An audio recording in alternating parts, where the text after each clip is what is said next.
Danas radimo jedan bronze luk koji savršeno pristaje tamnoputim ljepoticama poput nuže koja mi je danas model.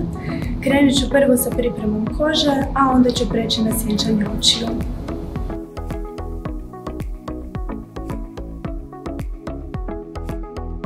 Lice smo očistili mlijekom za čišćenje, a sada ću nanijeti hidratantnu kremu.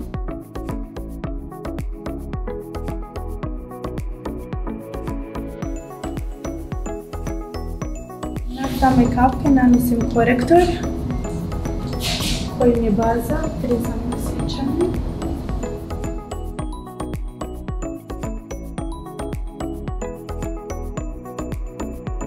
Oči ćemo naglasiti brončanim i zemljanim tonovima.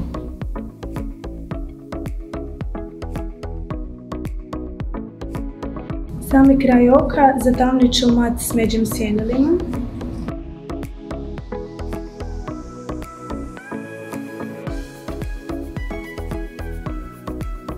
Brončane tonove nanosim na sredinu kapka da bi nam šimir bio što intenzivniji.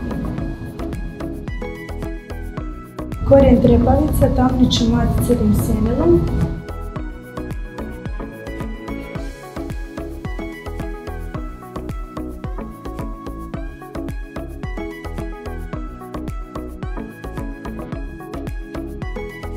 Manjim preciznijim kistićem zatamnit ću i donji dio oka. Obrve ću lagano popuniti sjenilom za obrve. Kost ispod obrve naglasit ću highlighterom.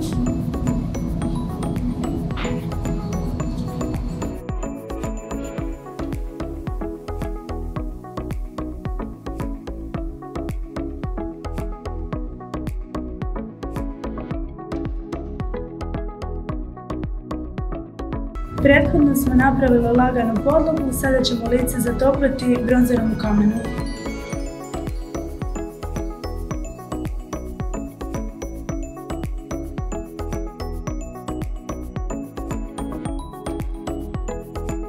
Na usne ću nanijeti sjajilo sa sjajnim česticama.